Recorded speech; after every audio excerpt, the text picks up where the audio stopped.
There is power behind every commercial relationship.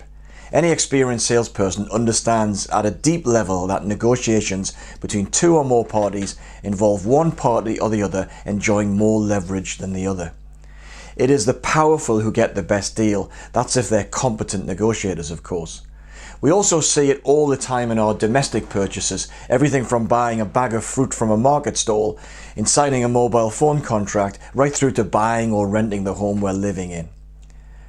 We almost instinctively know how far to press the other party when trying to strike a good deal, and feel the pressure when the other party has advantages over us.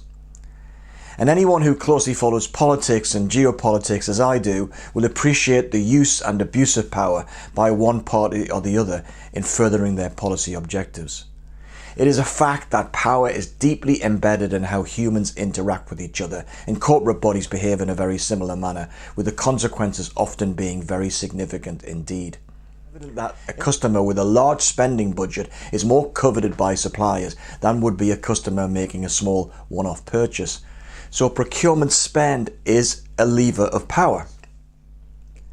Compelling research undertaken by the University of Birmingham confirmed the importance of power in commercial relationships, and in doing so designed a method where one party or another can systematically identify and then lever their power assets to gain superior results from their negotiations.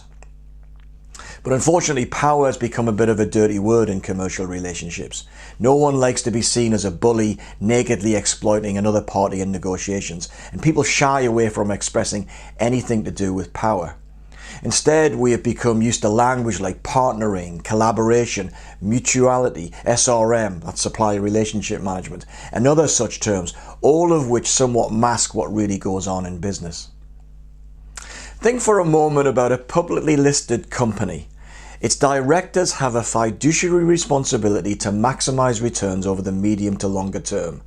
They may take a hit in the short term, but failure of the directors of the company to deliver dividends will result in shareholders withdrawing their investment and or the directors being replaced.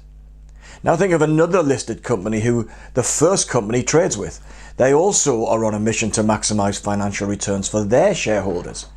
It's a logical certainty that both can't maximize their returns at the same time, however much they collaborate to make the pie larger.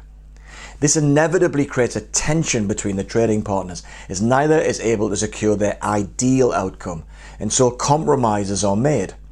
The party who is able to make the fewest concessions is able to do so because it holds the balance of power in the relationship.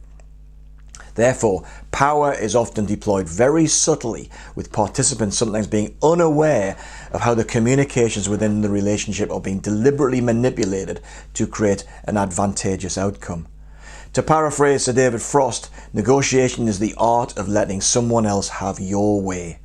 So the use of power to create leverage may feel less about dominating the other party, forcing the other party to your will, and more about the ability to set the agenda and lead discussions. After all, whoever has the most power decides what gets talked about.